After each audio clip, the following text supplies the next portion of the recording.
Is the Dravidian ideology currently in vogue in Tamil Nadu a colonial creation? The Dravidian movement, known for its anti-Brahmin, anti-Hindu and separatist ideology, did not emerge organically. Its foundations were laid by Bishop Robert Caldwell, a British missionary in the 19th century. In 1856, Caldwell proposed the idea that Tamil and other South Indian languages were Dravidian, a separate linguistic family unrelated to Sanskrit. But he went further, framing this as a racial divide between North and South Indians, despite the fact that there is no historical or literary evidence within Tamil tradition to support such a claim. This narrative suited British interests by portraying Brahmins as Aryan oppressors and the non-Brahmins as a distinct race of Dravidians. Caldwell's theory drove a wedge in Indian society, one that British administrators encouraged to weaken Hindu unity. The Justice Party, founded in 1916 by landlords and industrialists like Dr. C. Nathesa Mudaliar, T. M. Nair, and P. Tyagaraya Chetty, adopted Caldwell's racial narrative to push an anti-Brahmin, anti-Hindu agenda.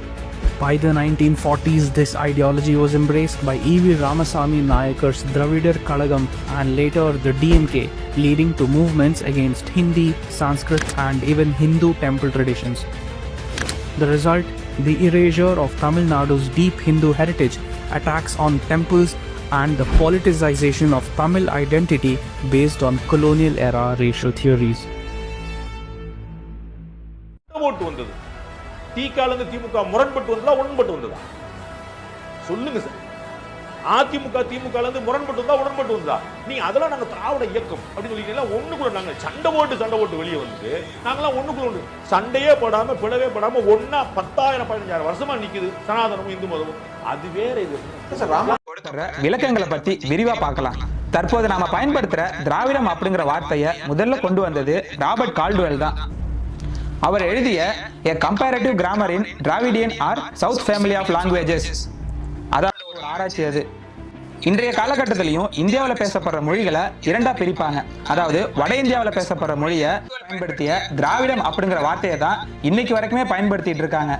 ஆனா அந்த கால்டுவெல்லே நான் இந்த திராவிடா அப்படிங்கிற வார்த்தையை சமஸ்கிருத நூலான மனு தர்மத்தில இருந்தும் 7ஆம் நூற்றாண்டுல குமாரில பட்டர் எழுதிய தந்திர வார்த்திகா அப்படிங்கிற நூல்ல இருந்து தான் எடுத்ததா குறிப்பிடுறாரு. அது மட்டும் இல்லாம இந்த வார்த்தை ஒரு சில நேரங்கள்ல திராவிட, திரமிழ, தமிழ, தமிழ் அப்படின்னு வந்ததா நீங்க ஒரு விஷயத்தை கவனிக்கணும். மனு தர்மம் எழுதப்பட்ட காலத்துல தெலுங்கோ, கன்னடமோ, மலையாளமோ இருந்திருக்க வாய்ப்பே இல்லை. 2000 வருடம் கழிச்சு அப்போ தமிழ்ல இருந்து கன்னடம், தெலுங்கு, மலையாளம் கிடையாது.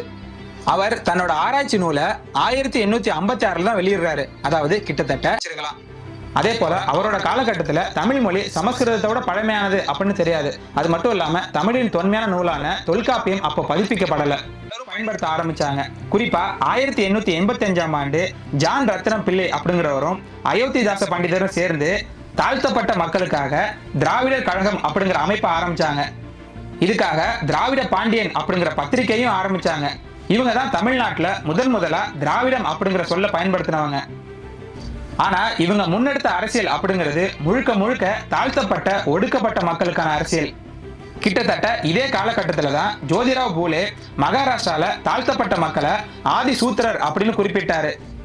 அதன் பின்னர் தான் தமிழ்நாட்டுல தாழ்த்தப்பட்ட மக்களை ஆதி திராவிடர் அப்படின்னு குறிப்பிட ஆரம்பிச்சாங்க. ஆனா தெலுங்கர்களும் கன்னடர்களும் தங்களை ஆதி ஆந்திரர்கள், ஆதி கன்னடர்கள் அப்படின்னு தான் அழைச்சிக்கிட்டாங்க. அதன் பிறகு 1909 ஆரம்பிக்கப்பட்ட சென்னை பிராமணர் அல்லாதோர் சங்கத்தினரும் திராவிடம் அப்படிங்கிற வார்த்தையை பயன்படுத்தினாங்க. அது வரைக்கும் தாழ்த்தப்பட்டவர்களை மட்டும்தான் திராவிடர்கள் அப்படின்னு சொல்லிட்டு இருந்தாங்க. ஆனா இந்த இயக்கத்தினர் திராவிடர்கள் அப்படிங்கிற வார்த்தையை பொதுவா எல்லோரையுமே குறிப்பிட பயன்படுத்தினாங்க. அதே போல இந்த இயக்கத்தின் சார்பா ஆங்கிலத்துல ஜஸ்டிஸ் அப்படிங்கிற நாளேடும், தமிழ்ல திராவிடர் அப்படிங்கிற நாளேடும், தெலுங்குல ஆந்திர பிரகாசினி அப்படிங்கிற நாளேடும் வெளியிட்டாங்க. அதன் பிறகு 1916 தென்னிந்திய நல உரிமை சங்கம் உருவாக்கப்பட்டது. பின்னாட்கள்ல இந்த அமைப்பு நீதி கட்சியா பெயர் மாற்றம் செய்யப்பட்டது. இந்த இயக்கத்தை உருவாக்குனது நடேச முதலியார் அப்படிங்கிற தமிழரும், பிட்டி மற்றும் தியாகராயர் அப்படிங்கிற தெலுங்கர்களும் தான். பின்னாட்கள்ல இந்த நீதி கட்சிக்கு தான் தலைவராக தேர்ந்தெடுக்கப்பட்டாரு ஈவே ராமசாமி நாயக்கர் அப்படிங்கிற பெரியார். இவர் ஒரு கன்னட தெலுங்கர். இந்த நீதி கட்சியில முழுக்க தெலுங்கர்கள் தான் ஆதிக்கம் செலுத்தினாங்க. எந்த அளவுக்கு அப்படின்னா, அன்றைய மதராஸ் மாகாணத்துக்கு நீதி கட்சியின் சார்பா முதல்வராக இருந்தவங்க பட்டியல்ல பி.டி. ராஜன் தவிர மற்ற எல்லோருமே தெலுங்கர்கள் தான். இந்த பி.டி. ராஜனும் வெறும் 4 மாசம் தான் முதல்வராக இருந்தாரு. ஒட்டு மொத்தமா 13 வருடம் நீதி கட்சி ஆட்சியில இருந்தது. அதுல வெறும் 4 மாதம் தான் ஆட்சியில இருந்தாரு ஒரு தமிழர். 1944ஆம் ஆண்டு நீதி கட்சியை திராவிடர் கழகம் அப்படின்னு பெயர் மாற்றலாம்னு முடிவு செஞ்சாரு பெரியார். அப்போ கீயாப்பை விஸ்வநாதன் அப்படிங்கிறவரு திராவிடர் கழகம் அப்படிங்கிறதுக்கு பதிலா தமிழர் கழகம் அப்படின்னு வைக்க சொன்னாரு. அதுக்கு பெரியார் தமிழர் அப்படின்னு வச்சா பிராமணர்களும் உள்ள வந்துருவாங்க அப்படின்னு சொல்லி மறுத்துட்டாரு. தாழ்த்தப்பட்ட மக்களுக்காக திராவிடர் கழகம் அப்படிங்கிற இயக்கத்தை 1885ஆம் ஆண்டு ஆரம்பிச்சாங்க அயோத்திதாச பண்டிதரும் ஜான் ரத்னமும். அதே பெயரை தன்னோட இயக்கத்துக்கும் வச்சாரு பெரியார். பெரியாரோட அரசியல் சுயமரியாதை, பகுத்தறிவு, சாதி எதிர்ப்பு, பெண் உரிமை போன்ற கொள்கையை முன்னெடுத்தது. அதன் பிறகு நேரடி அரசியலை புறக்கணிச்சது திராவிடர் கழகம். திராவிடர் கழகத்திலிருந்து பிரிஞ்ச திராவிட முன்னேற்ற கழகமும் தெலுங்கர்கள் கோலோச்சும் ஒரு கட்சியா மாறினது. திமுகவை தோற்றுவிச்ச அண்ணாதுரை ஒரு தமிழர் தானே அப்படின்னு கேக்குறீங்களா? அவரோட அம்மா பேரு பங்கார அம்மாள், அவங்க ஒரு தெலுங்கர். அதே போல திமுகவை கைப்பற்றிய கருணாநிதியும் ஒரு தெலுங்கர். பின்னாட்கள்ல திமுகவிலிருந்து பிரிஞ்சு அதிமுக உருவாக்கிய எம்ஜிஆர் ஒரு மலையாளி. அதே போல பின்னாட்கள்ல ஆட்சிக்கு வந்த ஜெயலலிதா ஒரு கன்னடர். இப்படி நீதி கட்சி, திராவிட கழகங்கள், திராவிட கட்சிகள் மூலமா தமிழர்களை முழுக்க முழுக்க ஆட்சி செஞ்சது வேற்று மாநிலத்தை சேர்ந்தவங்க தான். மொழிவாரி மாநிலங்கள் பிரிக்கப்படுறதுக்கு முன்னாடி நாம எல்லாருமே ஒன்னாதான் இருந்தோம். அப்போ அவங்க ஆட்சி பண்ணாங்க அப்படின்னா அதுல ஒரு நியாயம் இருக்கு. ஆனா மொழிவாரிய மாநிலங்களை பிரிச்சு எல்லாருமே அவங்களுக்குன்னு ஒரு அரசியலை தேடிட்டு போனதுக்கு பிறகும் தமிழர்களை திராவிடர்கள் அப்படின்னு சொல்லி வேற்று மாநிலத்தவர்கள் தொடர்ந்து ஆட்சி செய்வது அப்படிங்கிறது எந்த விதத்திலுமே நியாயம் கிடையாது. கேட்டா தமிழும் திராவிடமும் வேறு வேறு இல்ல, ரெண்டுமே ஒண்ணுதான் அப்படின்னு சொல்றாங்க.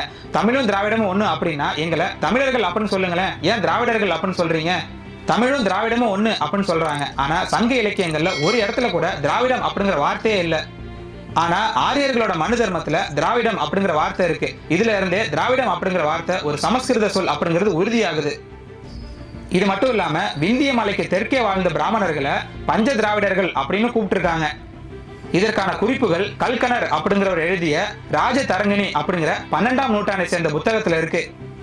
இந்த பஞ்ச திராவிடர்கள் அப்படின்னா தமிழ், மலையாளம், கன்னடம், தெலுங்கு, மராத்தி, குஜராத்தி போன்ற மொழிகள் பேசுற பிராமணர்களை குறிக்கும். உதாரணமா ராகுல் டிராவிட் அப்படிங்கிற கிரிக்கெட் வீரர் சொல்லலாம், இவர் ஒரு மராத்தி பிராமணர். அதே போல தெலுங்கர்களும் தமிழ் பேசும் பிராமணர்களை திராவிடலு அப்படின்னு குறிப்பிட்டிருக்காங்க. இந்த திராவிடம் அப்படிங்கிற வார்த்தை தமிழர்களுக்கு சம்பந்தம் இல்லாத ஒண்ணுதான். ஆனா தமிழர்களை தமிழர் அல்லாதோர் ஆட்சி செய்வதற்காக தொடர்ந்து இந்த வார்த்தையை பயன்படுத்திட்டு வர்றாங்க. கிட்டத்தட்ட இதே கருத்தை தான் நம்மளோட நேயர்களும் பகிர்ந்திருக்காங்க.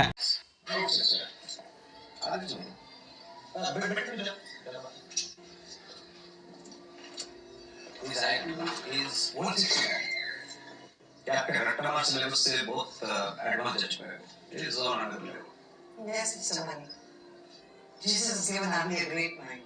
Praise the Lord. ये तो सब अपनी नाक्षी की कृपा है। जब आदि पेट में था ना, तब मैं नंगे पांव चल के गणेश मंदिर भी गई थी। Do you believe in Christ, Mr. Mani? I love Christ. Christ loves you too, Mr. Mani. But if you and Andy accept him formally, then as per the policy of the school for financially backward Christians, Adi could get a special scholarship. In fact, I could promote him directly to the 9th standard. Obviously, there is no compulsion. We never compel. You can check with your friend, Mr. Satish Makwana, Sally's father. You could check with him how much benefit Sally has got ever since his family accepted Christ. If you don't mind me being so bold, I must tell you, I really feel for the people of the community, Mr. Mani. No, Mr. Acharya is a distracted and senior member of the community. But he is a family. And don't mind me saying, but he never provided a written recommendation for his son. ये देखिए, तब से Vivekananda school वालों ने phone करके ना मदद कर दिए। 4 इंटरव्यू लास्ट 3 मंथ्स में, ठीक है? तो वो लोग ऑफर कर रहे हैं free admission, books. No, Mr. Mani. Don't fall for that trap. We will give you free books and we will add on free transport. वो तो स्कॉलरशिप दे रहे हैं, तो उनको फर्क नहीं पड़ता कि आप गणेश जी पूजा करते हैं या क्राइस्ट। उन्होंने ऑफर किया, मुझसे बारे में सोच रहा था तो आप याद है बचपन में आदि को सुखता आपने रिजेक्ट कर दिया, लेकिन 2 साल पहले सामने से बुला के आपने उसका टैलेंट देखो, उसको एडमिशन दिया. It shows how much you care about time. I'm sorry.